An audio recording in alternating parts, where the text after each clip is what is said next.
Baik, terima kasih Pak Rimawan. Selamat pagi Bapak Ibu sekalian. Assalamualaikum warahmatullahi wabarakatuh. Terima kasih sudah mengundang saya ini Prof. Ika, Pak Rimawan, dan rekan-rekan sekalian dari FKKMK. Saya nggak nyangka hari Sabtu banyak banget yang lihat ya 200 orang. Jadi saya pikir hanya seminar yang kemudian tidak terlalu besar, tapi ini banyak sekali. Jadi saya senang sekali untuk sharing pada hari ini. Mungkin saya langsung menuju ke slide saya. Kebetulan saya siapkan ternyata agak banyak gitu. Saya pikir saya punya waktu, tapi kita lihat ya sejauh mana saya bisa kayak menjelaskan dimensi ekonomi khususnya dari sudut pandang literatur-literatur kemiskinan atau kemudian ketimpangan yang sudah ada gitu. Dan sebenarnya MBG ini di lokasi atau tempat mana seperti itu. Em, Mungkin kalau saya mulai dari diskusi pada pagi hari ini dari sisi saya adalah MBG itu kemudian salah satu bentuk yang kemudian menjadi misalokasi anggaran kalau dari sisi ekonomi. Bagaimana APBN kita yang kemudian sangat terbatas atau kemudian tidak terlalu resource-nya terlalu besar, itu kemudian kita habiskan untuk kemudian salah satu program yang nanti saya akan menilai secara objektif yang kurang baik dalam pelaksanaannya atau kemudian desainnya, bahkan dari awal desain program tersebut sampai kemudian pelaksanaannya itu kemudian ada isu-isu yang muncul. Nah, em, kebijakan social protection atau kemudian perlindungan sosial sendiri sebenarnya tidak baru, Bapak Ibu sekalian, rekan-rekan. Memang di sebelumnya di Orde Baru sebelum 98 kita banyak fokus yang bentuknya adalah subsidi gitu ya, dari energi lalu kemudian makanan dan lain-lain. Tapi setelah 98 reformasi kita mulai beralih ke namanya perlindungan sosial. Ini dari kemarin, kalau hari Jumat kemarin kita diskusi di Mubiarto Forum, ini salah satu pelopornya adalah Pak Mubiarto. Jadi kemudian dilanjutkan oleh ekonom-ekonom selanjutnya, ada Prof. Budiono, lalu kemudian kita punya banyak, orang Indonesia yang kemudian berkecimpung di social protection seperti Ibu Vivi Alatas, Pak Sudarno Sumarto, dan lain-lain. Jadi peralihan itu sebenarnya yang kemudian jadi penting. Kenapa? Karena em, dengan beralih itu kita menuju arah yang lebih sasaran lebih baik gitu ya. Lalu kemudian lebih tepat sasaran, tepat jumlah dan tepat gunanya juga. Nah, yang saya lihat di sini di MBG adalah kemudian berusaha kembali balik lagi ke situasi di mana kita tidak terlalu peduli sama siapa yang nerima, peduli jumlahnya atau peduli apa namanya kualitasnya. Yang penting pokoknya terima, dan ini adalah menurut saya adalah satu kemunduran dari program pemerintah. Jadi makanya saya menulis di situ adalah future social protection atau kemudian masa depan perlindungan sosial Indonesia seperti apa. Ketika terus mayoritas dana terserap oleh MBG ini seperti itu. Jadi sebagai overview, mungkin rekan-rekan sekalian sudah tahu, Bapak Ibu sekalian sudah familiar. Tujuan awalnya waktu diceritakan MBG itu adalah untuk malnutrisi, stunting, walaupun kita tahu sendiri tidak tepat. Teman-teman FKKMK juga sebenarnya sudah familiar bahwa stunting harusnya di masa emas gitu ya, bukan ketika sudah sekolah dasar atau SMP. Lalu kemudian intinya adalah biar tidak kelaparan seperti itu. Yang terjadi adalah hingga saat ini September penyerapan anggarannya itu hanya 18%. Jadi di awal tahun cukup cukup apa namanya cukup saya bilang pongah bahwa kami bisa nyerap 71 triliun gitu, dan kenyataannya adalah penyerapannya tidak berlangsung dengan baik. Kalau misalkan kita mungkin hanya melihat penyerapan, nanti saya yakin pasti akan lebih banyak kasus. Jadi mereka sadar bahwa ini nggak bisa diserap dengan kondisi sekarang. SPG banyak yang belum dibangun, SPG banyak yang kemudian bermasalah, jadi penyerapannya kurang. Dan ini isunya kalau di ekonomi adalah, kalau misalkan berbicara makro adalah pertumbuhan ekonomi, Y itu adalah fungsi dari konsumsi investasi government, G-nya itu kemudian tidak jalan. Makanya kemudian ekonomi kita sebenarnya kurang kurang kurang apa ya, kurang aktif di tahun ini. Jadi cenderung melambat karena apa? Government spendingnya itu dialihkan ke program-program yang kemudian seperti MBG, tapi ternyata tidak terserap juga. Ini kemudian yang terjadi. Lalu yang ketiga, background MBG ini disusun dari dengan program bentuknya universal. Yang ini sebenarnya sudah mulai kita tinggalkan atau kemudian kita lupakan sedikit. Kenapa? Karena kita sadar bahwa APBN kita yang di rilis setiap bulan oleh Menkeu itu adalah hasil hutang, hasil kemudian pinjaman, lalu kemudian kita juga punya kewajiban untuk menggunakannya secara efisien dan efektif. Jadi kalau misalkan kita sebagai ekonom melihat uangnya terbatas gitu. Jadi kalau uang terbatas itu jangan kemudian wasteful gitu. Dan tadi seperti Dr. Sri sebelumnya sampaikan, food waste-nya besar. Nah, ini yang kemudian universal program ini jadi pertanyaan, kenapa harus universal sementara tidak semua orang misalkan membutuhkan MBG tadi, dan mungkin Bapak Ibu sekalian di sini semuanya yang anaknya sekolah, kebetulan anak saya nggak dapat MBG, dan kalau ada MBG juga ditolak sama orang tuanya karena kita udah bawakan bekal masing-masing. Tapi yang sekolah di sekolah negeri publik mungkin akhirnya yang tetap membawakan bekal juga, dan akhirnya makanan itu akhirnya terbuang dengan sia-sia. Nah, ini kemudian saya highlight juga bahwa ya saya bisa bilang kesalahannya itu bukan sekedar di SPPG-nya, tapi ya governance-nya. Karena dari awal tidak didesain dengan baik. Seperti misalkan SOP-SOP baru misalkan ya, itu baru dibuat kemarin. Oh, masaknya nggak boleh jam 12 malam. Harusnya kan ketika kita bikin program, apalagi kemudian kita berbicara masalah kesehatan, berbicara masalah kebersihan, ini kemudian harusnya dipikirin dari awal. Ini yang jadi kemudian jadi isu bahwa jalan dulu gitu, padahal nih isunya risikonya sangat besar ketika sekedar jalan dulu tabrak sana tabrak sini, akhirnya banyak kejadian keracunan. Jadi saya langsung bilang bahwa ini adalah kegagalan pemerintah untuk membuat program yang baik gitu, dan akhirnya malah berujung yang kita bilang sebagai food safety crisis. Jadi adinya nggak ada apa-apa nih, itu kemudian akhirnya bikin masalah gitu. Saya sering bikin jokes. Dulu kita selalu dibilang sama orang tua kita waktu kecil, hati-hati jajan di sekolah karena tukang jajan ini kadang-kadang nggak bersih, nanti sakit perut. Tapi kenyataannya mereka nggak pernah bikin namanya adalah mass poisoning. Jadi, jadi ini kemudian jadi pertanyaan, malah negara sekarang yang membuat masyarakatnya kemudian sakit dengan adanya keracunan massal. Jadi efek dari keracunan-keracunan ini kemudian yang nanti bukan hanya program ini saja yang kemudian jadi masalah. Jadi public trust itu terlanjur kemudian rusak. Kalau dari sisi ekonomi, ibaratnya marketnya, kalau misalkan kita beli produk lalu kemudian produk yang bermasalah, dan kita tahu siapa itu pembuat produknya, ya besok-besok kita nggak akan mau lagi beli produk itu, walaupun intentionnya bagus, walaupun yang program lainnya adalah desainnya bagus. Jadi ini yang kemudian membuat masyarakat jadi skeptis, masyarakat jadi kritis terhadap program-program pemerintah. Kalau saya boleh mengquote satu bukunya Dan Carlin, dia nulis tentang more than good intention. Jadi good intention itu nggak cukup. Jadi mau nangis kayak mau mau bilang mohon maaf, tapi ketika tidak dijalankan dengan aksi yang benar, intensi yang tadi disampaikan, dia nangis, menyesal segala macam, nggak bakal berjalan. Dan kita butuhnya aksi, bukan kemudian sekedar intensi. Jadi kalau kita membahas MBG, itu kemudian kita tahu akan ada banyak masalah. Nah, sekarang kita melihat sebenarnya apa sih yang sudah dilakukan Indonesia sebelumnya nih, sebelum pemerintahan ini, atau kemudian apa yang sudah dibangun dalam konsep landscape perlindungan sosial. Nah, dalam konsep lanskap perlindungan sosial, sebenarnya kita sudah punya sasaran, Bapak Ibu sekalian. Jadi kita punya data di mana itu mencakup 40%, bahkan sampai 50% in many cases. Nah, ini menunjukkan bahwa sebenarnya kita sudah punya siapa sih orang-orang yang kemudian berhak atau kemudian ada dalam 40% terbawah. Ini yang masuk kategori miskin dan kemudian rentan. Jadi sebenarnya kalau misalkan ditanya, bisa nggak dari change dari universal ke targeted? Pasti bisa, karena datanya sudah ada. Dan ini kemudian muncul data terbaru kan, namanya data DSN gitu, data tunggal sosioekonomi nasional gitu, satu data. Di mana kemudian kita bisa gunakan data ini untuk memulai program gitu. Jadi dibanding kayak mulai dari scratch universal, yang kenyataannya juga nggak universal juga. Kalau nanti kita lihat data, saya punya datanya dari SPPG, lalu kemudian dari food vulnerability, itu ternyata banyak mismatch-nya di situ.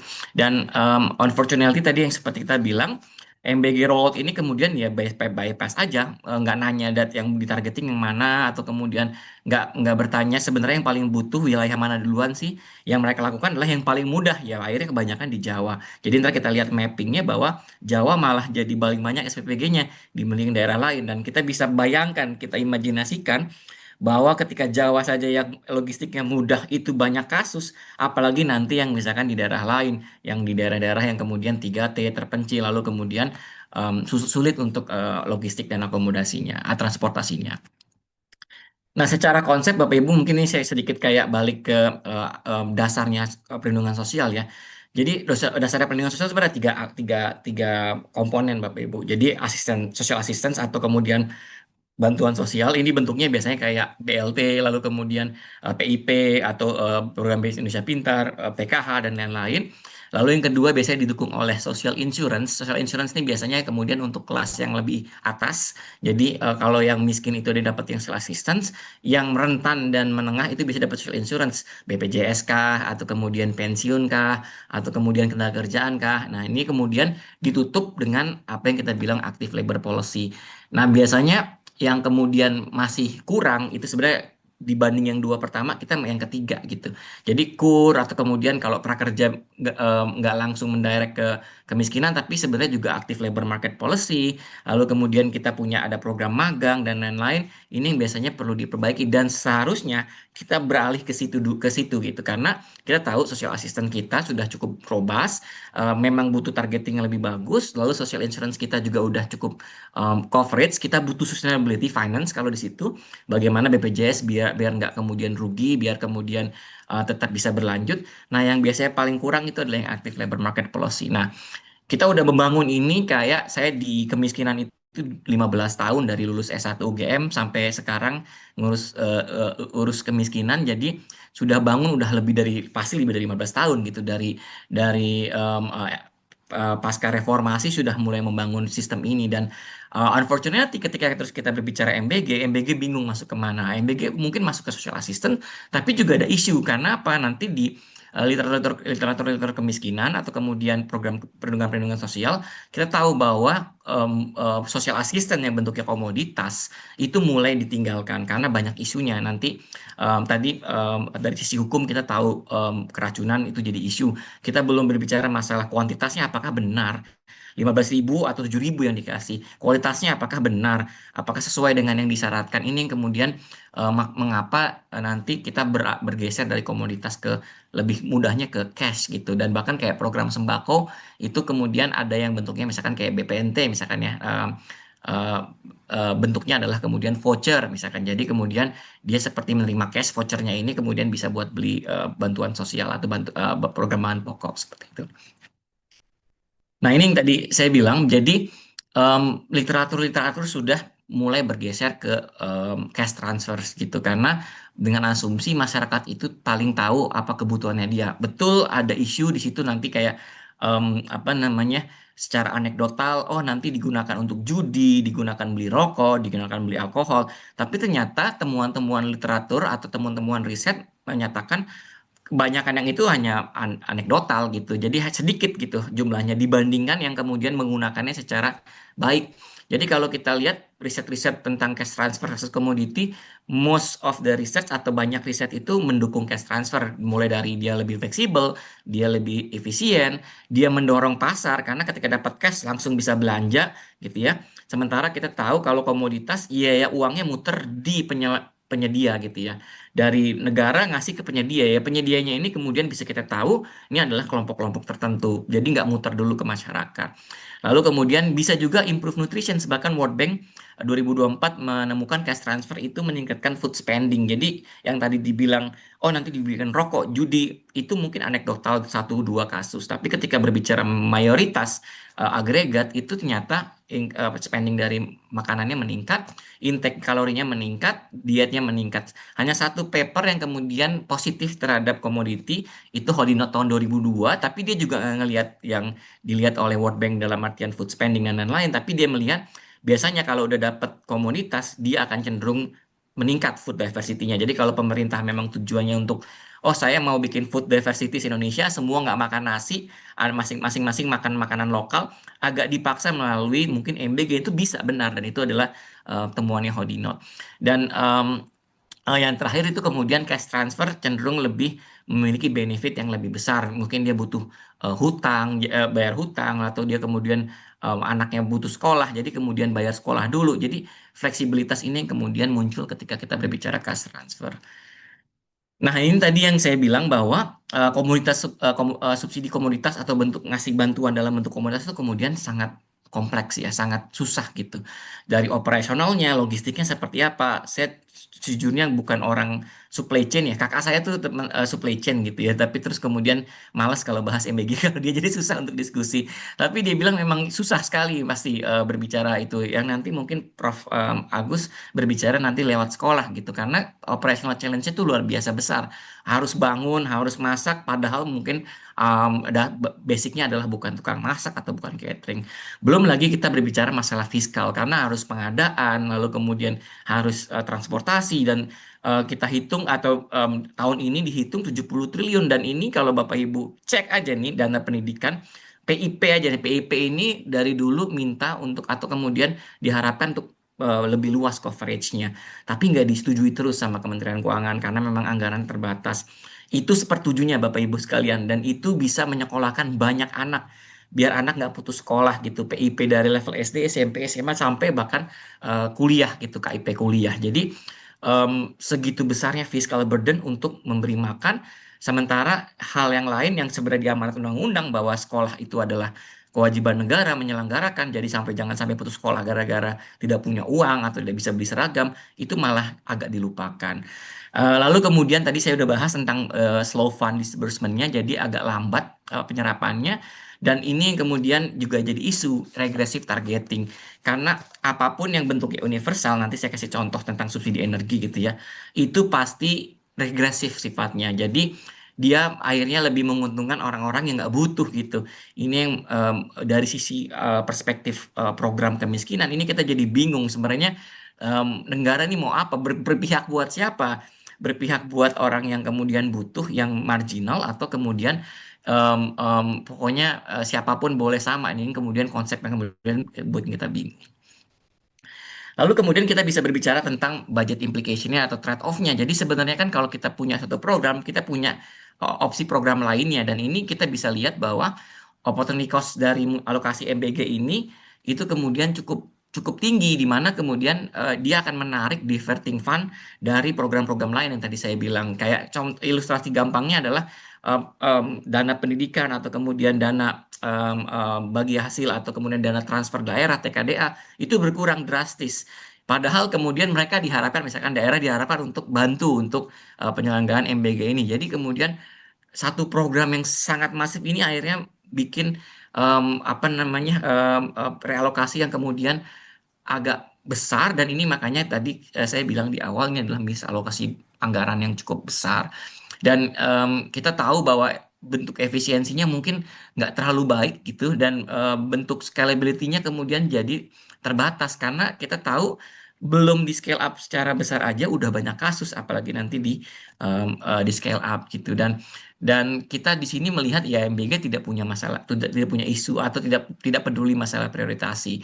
Jadi harusnya mungkin nggak harus yang miskin semua, tapi kita bisa sasar misalkan daerah-daerah yang kemudian vulnerable terhadap food security-nya. Nah, biar kemudian dampaknya lebih maximize, atau kemudian tidak menyebabkan crowding out gitu. Kenapa crowding out? Jadi ibaratnya kalau di ekonomi itu uang yang ada terus kemudian buat semuanya buat MBG, akhirnya sektor-sektor lain kemudian tertinggal. Ini ilustrasi yang paling kentara adalah waktu kita punya nikel. Jadi waktu kita punya nikel, semua uang diinvestasikan buat nikel karena itu adalah easy money buat buat investor, buat ekonomi, itu easy money. Bikin tambang nikel lalu dijual. Efeknya gara-gara nikel itu kemudian naik daun, manufaktur kita turun drastis karena tidak ada lagi yang invest. Ini yang kita bilang kalau di ekonomi crowding out. Nah, dengan ada scale yang luar biasa besar untuk program MBG, program populis-populis ini, nanti kemudian kita bisa duga nanti sektor-sektor lain tuh kemudian mungkin nggak akan berjalan dengan baik. Jadi kita harus mikir secara prioritas sebenarnya akan memberi dampak apa nih ketika kita punya program yang luar biasa besar ini. Nah, kalau dari perspektif perlindungan sosial Bapak Ibu sekalian, Sebenarnya ada 4 yang paling penting ketika kita berbicara prinsipil dari Social Protection Program. Yang pertama targetnya ini harus akurat. Ya kita tahu sendiri MBG belum ada targeting. Lalu sebenarnya harusnya ada pilot atau scale approach. Jadi dalam artian harus ada rencana. Kecil dulu, lalu kemudian oh berhasil, sistem ini berhasil, SOP-nya berhasil, baru kemudian kita scale up yang ke arah lebih besar. Medium dulu mungkin, terus kemudian besar sekali. Nah, yang terjadi sekarang kan benar-benar kayak masif, terus kemudian outbreak voice sharing di mana-mana, baru dipikirin SOP-nya apa yang kita perlu perbaiki. Nah, ini adalah program yang kemudian kalau saya pikir kayak orang mabuk ke sana ke sini, nabrak sini, baru kemudian mencari jalan lurus ya. Padahal harusnya kita bisa mikirin lebih awal. Lalu kemudian kita tahu juga harusnya ada conditionality gitu. Jadi sebenarnya kalau misalkan mau ke kesehatan, conditionality-nya apa? Berarti makanannya harus sehat. Kalau mau ke pendidikan, conditionality-nya apa? Oh berarti harusnya bentuknya sarapan. Biar kemudian bisa fokus dan kemudian tidak apa namanya membuat anak-anak itu kemudian kelaparan di pagi hari misalkan kayak gitu. Jadi conditionality yang kemudian muncul itu kemudian bisa dituangkan ke dalam SOP. Jadi memastikan bahwa setiap program itu kemudian sesuai dengan sasaran atau desainnya. Nah, kita nggak tahu sebenarnya kenapa terus tujuannya apa, lalu kemudian conditionality-nya seperti apa. Jadi ini kemudian belum muncul. Dan yang terakhir adalah yang sekarang harusnya dilakukan adalah yang digital community engagement. Ini kemudian kebanyakan SPPG itu top down. Kita aja nggak tahu siapa SPPG-nya, siapa yang punya. Padahal kita sebenarnya bisa melibatkan komunitas karena komunitas lebih tahu. Oh iya ini bisa dikerjakan oleh I don't know, mungkin komunitas catering di Yogyakarta, di Sleman, segala macam. Dengan melibatkan komunitas ini akan ada transparansi, akan ada monitoring yang lebih murah tanpa harus top down, seperti itu. Jadi kalau kita evaluasi dari poin-poin tadi, apakah kemudian MBG memiliki desain yang baik untuk perlindungan sosial, kita bisa lihat dari targetingnya dia weak, lalu pilotnya tidak ada, bentuknya prematur, conditionality-nya nggak ada, delivery-nya adalah cenderung centralized, jadinya kemudian menciptakan problem-problem yang ada gitu ya. Kalau centralized dia kemudian punya SOP yang jelas, mungkin dia bisa kayak franchise-franchise luar negeri gitu, bahwa dimanapun lokasinya dia punya standar yang jelas gitu. Kenyataannya terus kemudian disuruh jalan sendiri, centralized pokoknya menyediakan 10.000 tapi nggak ada kontrol tentang makanannya kayak apa, lalu kemudian harganya harusnya minimum berapa, ini yang kemudian jadi problematik. Local empowerment-nya saya nggak lihat gitu ya, dalam artian mereka bilang ini menciptakan tenaga kerja atau kemudian penyerapan pertanian, yang saya lihat bahkan untuk menjadi provider atau kemudian jadi vendor SPPG itu harus memiliki modal sekian. Jadi bisa kita asumsikan bahwa semua yang menikmati dari program ini bukan adalah lokal atau mikro, akhirnya kemudian adalah vendor-vendor besar atau mungkin dekat dengan kekuasaan itu. Kalau fiscal sustainability jelas 71 triliun bahkan atau direncanakan 2026 300 triliun itu tentu tidak sustainable Bapak Ibu sekalian. Kita sebetulnya punya kebutuhan banyak gitu, dari infrastruktur, dari program lain, pendidikan, dari kemudian hal-hal lain yang kemudian masih kita butuhkan untuk perbaikan. Jadi untuk spending segitu besar dari sisi ekonomi itu kemudian jadi nggak sustainable. Nah, yang terjadi tadi udah saya bahas sedikit bahwa kita nggak jelas, unclear tentang nutrition outcome-nya, eksternalitasnya itu kemudian seperti apa, public trust mungkin hilang, partisipasi mungkin jadi kecil ketika outbreak, jadi kemudian student akan kehilangan hari-hari sekolah, padahal harusnya dia tetap di sekolah. Kita punya equity concern tadi ya, hanya 6% kalau dari data Susnas, Bapak Ibu sekalian, yang bilang bahwa saya kelaparan dan kemudian butuh makan. Jadi sebenarnya makan tuh bukan isu buat kita mayority, mungkin lebih ke arah kualitas makanan ya. Nah, untuk kalau ngelihat kondisi yang sekarang, ngelihat ada yang kemudian MBG-nya dikasih snack ringan gitu, atau kemudian MBG-nya hanya dikasih nasi dan kemudian sayur sedikit. Nah, kemudian kayaknya improvement untuk kualitinya belum kelihatan gitu. Jadi untuk makannya hampir sebagian besar anak sebenarnya punya makan, walaupun ada daerah-daerah yang kemudian kelaparan gitu ya. Itu yang kemudian harusnya ditargeting. Lalu kemudian fiskal inefisiensinya juga muncul, tadi udah ceritakan bahwa lebih kurang dari 30%, hanya 18% hingga September ini. Jadi padahal kita tahu ekonomi kita bergantung sama consumption, lalu kemudian bergantung sama government ini spending, dan itu kemudian jadi hilang di situ. Dan akhirnya kalau kita tahu, misalkan kita sebenarnya benci gitu ya, pejabat-pejabat bikin rapat-rapat di hotel, kok malahan ngelihatnya kalau secara ekonomi rapat-rapat di hotel akhirnya menimbulkan efek yang lebih besar multiplier dibanding program ini seperti itu. Padahal kita tahu ya itu nggak bagus juga sebenarnya itu program, tapi malah bikin penyerapan lebih baik gitu. Nah, isu EBG selanjutnya, kalau udah habis bilangin ya Pak Rimawan, kasihkan. Masih 5 menit? Ya, 5 menit, oke siap. empat empat Isu 4 menit. Ya. 4 menit, siap. Isu-isu selanjutnya adalah ini, kalau misalkan kita lihat kemiskinan atau kemudian inequality itu paling besar kan Indonesia Timur ya, Bapak Ibu sekalian. Ini sebenarnya Bapak Ibu sekalian sudah tahu, rekan-rekan sudah tahu. Cuman apa yang kita lihat adalah di sebelah kiri itu adalah ketahanan pangan, bisa kelihatan yang paling terang itu adalah yang paling vulnerable. Sementara yang gelap itu, merah gelap itu adalah yang paling tahan pangan. Jadi skornya adalah yang bikin bahkan Badan Pangan Nasional nih, Bappenas nih, government nih, itu skornya 1 sampai 6. 6 tuh yang paling tahan pangan, 1 tuh yang paling nggak tahan pangan. Kenyataannya jumlah SPPG sampai Agustus itu banyakan di Jawa. Jadi kalau ngeliat yang biru gelap ini adalah jumlah SPG yang paling banyak. Jadi kalau berbicara masa universal, akhirnya nggak universal, akhirnya regresif. Rumah tangga atau anak-anak yang tinggal di daerah yang sebenarnya nggak butuh untuk pangan ini, akhirnya malah dipaksa untuk makan pangan apa bantuan pangan ini. Jadi kayak loh, jadi sebenarnya maunya apa gitu? Kalau dia memang terus maunya adalah universal, sebenarnya bisa dimulai yang tadi, yang kemudian paling butuh yang dari sebelah kiri ini, yang ketahanan pangannya paling rendah. Jadi yang dibilang Pak Presiden bahwa oh iya ada anak-anak kelaparan, anak-anak yang kelaparan tuh di timur. Tapi nggak ada yang kemudian SPPG-nya lebih banyak di timur, yang ada malah SPPG-nya banyakkan di Jawa. Dan itu pun berkasus banyak. Nah, kalau dari program lain, kalau kita bandingin antara program yang bentuknya universal atau kemudian bentuknya targeted, kita bisa lihat bahwa energi itu adalah contoh nyata bahwa bentuknya universal itu kemudian pasti dinikmati yang paling atas. Jadi kalau melihat siapa yang paling nikmati subsidi listrik, desil 10, desil 10 itu adalah desil yang paling tinggi. Sementara yang paling bawah itu yang ya rendah ya, buat orang keluarga miskin dapat 100.000 itu lebih bermanfaat buat sekeluarganya dibandingkan anaknya dapat makan. Sementara buat yang atas, menengah atas, ya mungkin ya udah tambahan bonus, bahkan mungkin dibuat ART-nya atau dibuang makanannya. Jadi kemudian kita menciptakan food waste.